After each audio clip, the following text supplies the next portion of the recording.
Recording by Lynn Thompson. Ruth Fielding at Briarwood Hall, or Solving the Campus Mystery, by Alice B. Emerson. Chapter 6. The Entering Wedge. Since Ruth Fielding had first met Helen Cameron, and that was on the very day the former had come to the Red Mill, the two girls had never had a cross word or really differed much on any subject. Ruth was the more yielding of the two, perhaps, and it might be that that was why Helen seemed so to expect her to yield now. "Of course, Ruthie, we can't disappoint Miss Cox," she said with finality, "and after she was so kind to us too." "Are you sure she did all that out of simple kindness, Helen?" asked the girl from the Red Mill, slowly.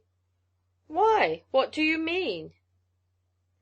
"Aunt Alviry says one should never look a gift horse in the mouth," laughed Ruth. "What do you mean?" demanded her chum.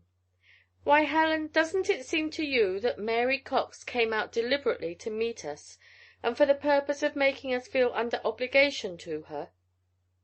"For pity's sake, what for?" "So that we would feel just as you do, that we ought, if possible, to attend the meeting of her society." "I declare, Ruth Fielding, how suspicious you have become all of a sudden." Ruth still laughed, but she said, too, "That is the way it has struck me, Helen, and I wondered if you did not see her attention in the same light also." "Why, she hasn't asked us to join the Upedes," said Helen. "I know, and neither has Miss Steele—" "You seem to have taken a great fancy to that Madge Steele," interrupted Helen sharply. "I think she is nice looking, and she was very polite," said Ruth quietly. "Well, I don't care," cried Helen. "Miss Cox has shown us much more kindness, and I promised for us, Ruth. I said we'd attend her club this evening." "Well," said her chum slowly, "it does look as though we would have to go with Miss Cox, then. We'll tell Miss Steele." "I believe your head has been turned by that Madge Steele because she's a senior," declared Helen, laughing, yet not at all pleased with her friend. "And the F.C.'s are probably a fussy crowd. All the teachers belonging to the club, too. I'd rather belong to the Upedes, a real girls' club, without any of the teachers to boss it."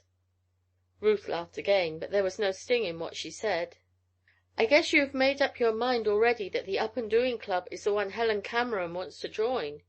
"And the one Ruth Fielding must join, too," declared Helen, in her old winning way, slipping her arm through Ruth's arm. "We mustn't go separate ways, Ruthie." "Oh, Helen!" cried Ruth. "Don't talk like that. Of course we will not, but let us be careful about our friendships here." "What do you mean?" "I mean," said Ruth, smiling, "that we must be careful about joining any crowd of girls until we know just how things are." "Well," said Helen, dropping her arm and walking to the other end of the room for no reason whatsoever, for she walked back again in a moment, "I don't see why you are so suspicious of Mary Cox." "I don't know that I am," laughed Ruth, "but we have no means of comparison yet." A mellow bell began to ring from some other building, probably in the tower of the main building of Briarwood Hall. "There!" ejaculated Helen in some relief. "That must be to announce supper." "Are you ready, Helen?" asked Ruth. "Yes." "Then let's go." There was a card on which were printed several simple rules of conduct tacked to the door. The chums had read them. One was that rooms should be left unlocked in the absence of the occupants, and Ruth and Helen went out into the corridor, leaving their door open. There were other girls in the passage then, all moving toward the stairway. Some of them nodded kindly to the Infants. Others only stared. Ruth saw Miss Steele in advance and whispered to Helen, "Come, dear, let us speak to her and tell her we cannot accept her invitation for this evening." But Helen held back. "You can tell her if you like," she said, rather sullenly. "But let us be nice about it," urged Ruth. "I'll tell her we overlooked the fact that we were already engaged for the meeting of the Up and Doing Club. I'll explain." Helen suddenly seized her chum's arm more tightly. "You are a good little thing, Ruthie," she declared. "Come on." They hurried after the senior and caught up with her at the foot of the stairs. She was not alone, but Ruth touched her arm and asked to speak with her. "What's the matter, Infants?" demanded the senior, but smiling at them. Helen flushed at the expression, but Ruth was too earnest in her attention to smooth over the difficulty to notice so small a thing. "Oh, Miss Steele," she said, "I am sorry to beg off from the kind invitation you gave us. We cannot go with you this evening. It seems that it was already understood with Miss Cox that we should go with her." "Oh!" exclaimed Madge Steele, a little stiffly. "Are you already pledged, then?" "Yes, we are pledged to attend the meeting of the Up and Doing Club this evening. It was very kind of Miss Cox to invite us," said Ruth calmly, "and it was kind of you to invite us to the F.C.'s, too. But we cannot attend both meetings, not in one evening." Madge Steele was looking at her earnestly, and found that Ruth neither dropped her gaze nor appeared confused by her scrutiny. Helen was the one who seemed confused. "It is not our usage to interfere with those who are pledged to other school clubs," said Miss Steele, speaking distinctly.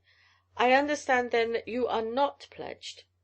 "Only to attend this meeting as visitors of Miss Cox," said Ruth simply. "Very well, then," said Madge Steele, her pleasant face breaking into a smile again. "I shall hope to see you at some future meeting of the Forward Club. Here we are on the campus. It is cool and shady here, even in the hottest weather. We think it is a decidedly pleasant place." She walked beside them, conversing pleasantly. Helen recovered her good temper and ventured a remark about the fountain which graced the center of the campus. It was a huge marble figure of a sitting female, in graceful draperies, and with a harp or lyre on the figure's knee. The clear water bubbled out all around the pedestal, and the statue and bowl were sunk a little below the level of the greensward, like a small Italian garden. "What is that figure supposed to represent, Miss Steele?" asked Helen. "You are allowed 3 guesses, and then you won't know," laughed the senior. "You can see by the stains and moss on it that the fountain has been there a great many years, long before Briarwood Hall was a school, but it is supposed to represent either poesy or harmony. Nobody knows, not even Mrs. Tellingham." The bell stopped tolling with 3 sharp, jerky taps. Madge Steele quickened her pace along the path, and the newcomers followed her. Other girls were pouring into the building nearest to the main structure of Briarwood.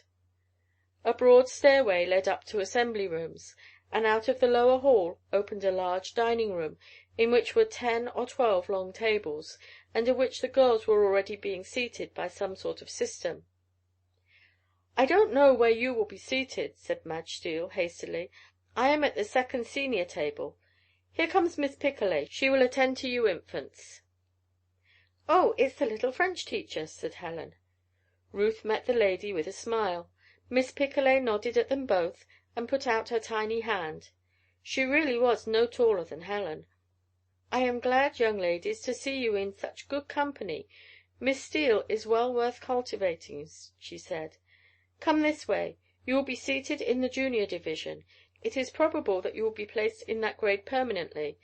Mrs. Tellingham will see you in her office in the next building immediately after supper."